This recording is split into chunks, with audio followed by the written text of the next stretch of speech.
Je suis venu moi dans la forêt et c'était la plus belle vie de vivre avec les animaux. Je ne vis pas avec mes parents. Je vivais avec les animaux. Alors, on avait toute la chance de... Moi, je suivais mes frères. Puis quand j'ai vu, il dit, tu vas là? Il dit, ouais, c'était des amis, c'était des ours noirs.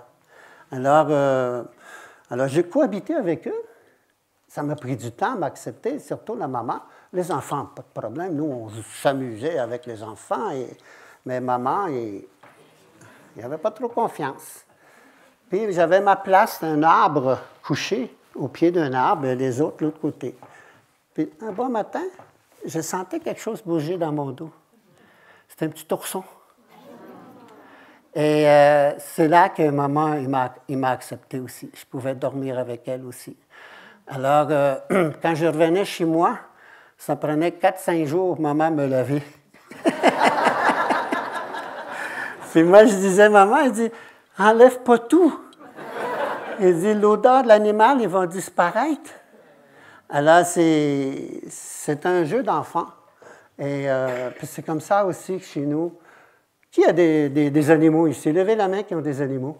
T'sais.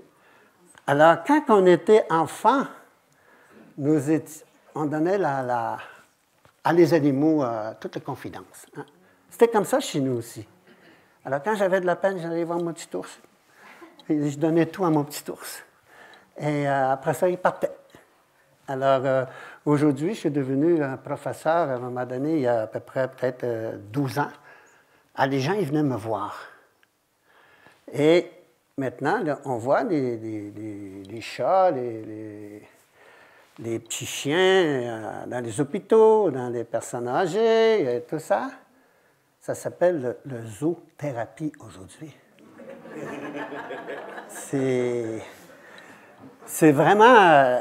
tout est relié. Tu sais, puis, je trouve ça bon des fois quand un blanc me dise « Ah, on est rendu là, nous, dans la science. » Et je dis « Parle-moi. » Et je veux parler juste des pieds.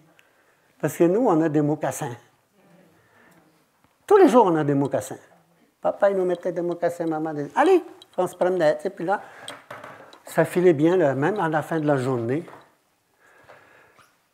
Aujourd'hui, vous appelez ça la réflexologie. Hein?